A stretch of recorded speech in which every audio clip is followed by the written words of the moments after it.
Lynn Collins, I was a fan since Wolverine. Like, one of the few redeeming factors in that movie was Lynn Collins. Dude, you should see her in True Blood. She was there. She was there for like a couple of episodes. She was even hotter there. Really short shorts. Like, Okay. yeah, really accentuated her body. Alright. Yeah. But yeah, I mean, Taylor Swift for me was like, didn't just do it for me as the lead. Yeah. You know, he was a bit bland for me. Right. You know, I mean, the whole like motivation is like, he's just, you know, he was like disappointed with what happened in the war. He lost his family. That was his main thing. And I don't know, he just didn't really sell for me. Yeah. That was the thing. I think it's the Channing Tatum effect. Mm. You know, it's like, Worse. put a guy there, can't really act, they can look pretty. Yeah. You know. Yeah. I agree. But I think now Channing Tatum's having more fun with it because now he's doing Jump Street, you know. But Taylor Kitsch, I don't know if he's having fun with being like that. Nah. Obviously, he can't act. Yeah. You know, he's there just because he's got abs. Yeah. And he can look good without a shirt on. I don't know. Yeah, and then this guy's got another movie coming up still. He's got a movie Battleship coming up. Yeah. They're really gearing up Liam for Neeson. yeah, they're really gearing him up to like become a star, an action star.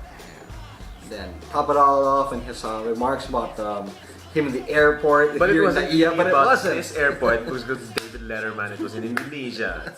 So frack that. Yeah, but he just didn't get the geography right. Whatever. So yeah, I like the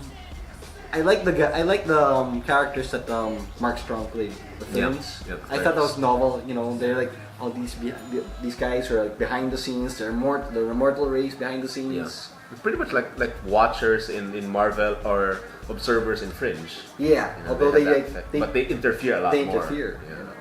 So I thought that was a novel thing there, and I like the whole culture. You know, the different races. Yeah. I thought that was good too. Although I think in the book there's even more alien races.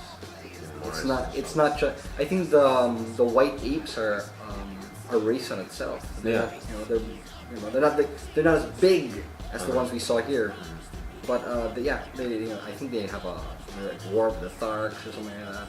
I think I guess that's why they were slaves in the gladiator arena there. Right.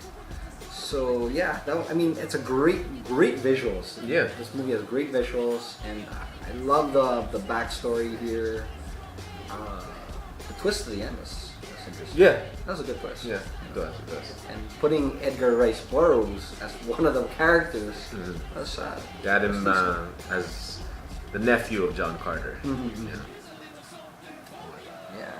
So, although I've seen Stanton movies, and when you look at movies like Finding Nemo and WALL-E, they're more about the heart, I guess. Yeah. They're more about emotion. Because Finding Nemo, dude, I'd put that in my top 5 animated movies ever. You know, right up there with Spirited Away and Up.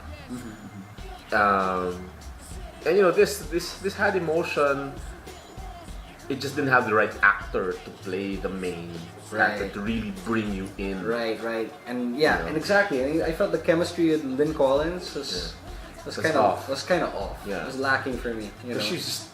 She can melt any guy, and this guy was like, I know, like, dude, come on, you gotta be drop dead drooling all over this woman. Exactly, you gotta be pining over that shit, man. And he wasn't.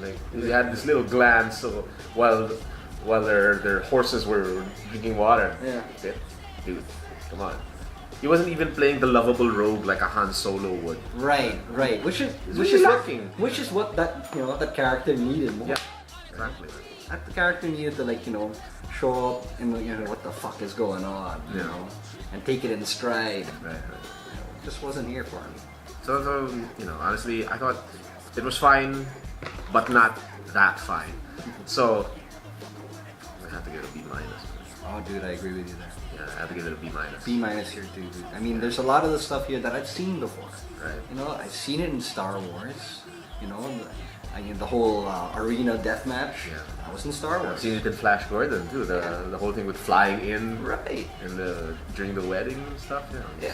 It's been there, and it's been done. The whole thing about alien races fighting. It's Avatar. Yeah. Again, Flash Gordon. Yeah. Yeah. So you have to go back to these movies that we've seen before. So, but this week, if you saw it, Power Plant, dude, 4 out of 6 cinemas were John Carter. Yeah. Because there was no other new movie except Moneyball, which everybody's seen. Yeah, we saw it 6 months ago. Yeah.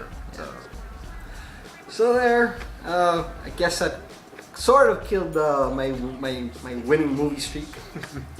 I've been like the last several movies I've just enjoyed. I haven't complained, but yeah, this one. you gotta nitpick because it's a genre we love. Exactly. It's sci-fi. We have to nitpick You have to because nitpick it's sci-fi. it, man. It's sci-fi, and you expect a lot from a guy like Andrew Stanton, right? And the sad thing about it is that this movie I heard cost like 250 million. That's the budget there. It kept them like. I mean, they're saying it didn't go over budget, but then the rumors go that it's like they're really banking a lot on this movie to be a tentpole. I don't know. Right. And the last I read, I think yesterday online, it's underperforming. I mean, it's number 1, but for a number 1, it's underperforming in the box office. How much did they say? I don't remember the numbers, Okay. but I just remember I saw a headline that said it's underperforming. And that was a huge gamble for For Disney. Disney. And I think I kind of blame it on the just how they marketed it in the first place. Really, I mean, it really should be called John Carter of Mars, and all those trailers. If you want to glitz it up, John Carter, Warlord of Mars. Yeah, Everybody likes the name Warlord. exactly. Yeah. That'll work. That draw in the end. But even the trailers I always felt they were weak. Yeah. There was nothing to make it stand out. So. Yeah. Oh well. So yeah. So I guess B- it is. Yeah. So there. What's coming up in the next couple of? I think Lorax is coming soon. Lorax is coming out. Wrath of the Titans is April. April or end of March? Maybe end of March. Okay. Then Avengers is April. End of April. Yeah, dude, April 25. It's pretty close. Yeah. It's gonna be real soon. So there. So hopefully we'll review those movies. Tune in. See ya.